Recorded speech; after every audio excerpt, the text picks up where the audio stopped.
the era of Stevens Wharf. In 1776, the wharf belonged to the Stevens family. Robert Stevens was a man of immense influence, a merchant prince who provided the ropes, sails, and salt needed to keep Newport's massive fleet afloat. His grand mansion stood right at the corner of Thames Street, looking out over a forest of wooden masts. When the British occupied Newport during the Revolution, Stevens Wharf was a place of tension. It was no longer a hub of free trade but a landing point for redcoat soldiers and Hessian mercenaries. The Stevens family watched as their business withered under the British blockade, and by the time the war ended, the golden age of Newport's merchant kings was beginning to fade. The transition, Pilts and the distilleries. As the 1800s began, the waterfront was a patchwork of reconstruction. For a short time, the wharf was associated with George Pilts. This was an era of rum and smoke. Pilts operated a distillery on the property, turning molasses into the Newport rum that fueled the city's economy. During this period, if you asked a sailor where he was docking, he might have called it Pilts's, but the shadow of the Stevens family still hung over the deeds. The rise of George Bowen. The true transformation began in 1849. A shrewd and hard-working businessman named George Bowen looked at the aging wharf and saw something other than sails and rum. He saw the future: coal. The age of steam was arriving, and Newport needed fuel to heat its growing mansions and power its ferries.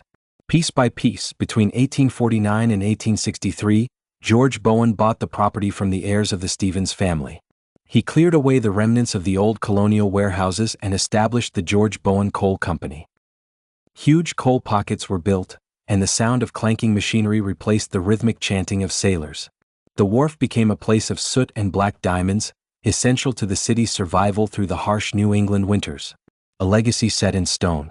By the time the Civil War ended, no one called it Stevens Wharf anymore. It was Bowen's Wharf, a name that became synonymous with the fuel that kept Newport warm. When the coal industry finally declined in the mid-20th century, the wharf faced a choice: decay or reinvent. In the 1960s, a group of locals decided to preserve the historic character of the coal wharf rather than tear it down. They kept the name Bowen's Wharf to honor the man who had anchored the waterfront during its industrial transition.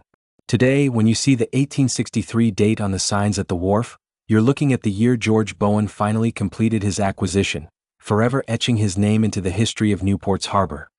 The passing of the torch. By the late 1940s, the era of George Bowen's coal company was fading into a cloud of soot and memory. The massive coal pockets that once fed the city's furnaces stood like hollow wooden giants, and the black dust that had coated the cobblestones for nearly a century was finally being washed away by the salt spray. Newport was moving toward oil and electricity, and the wharf was at a crossroads. But where the coal barges left, the fishing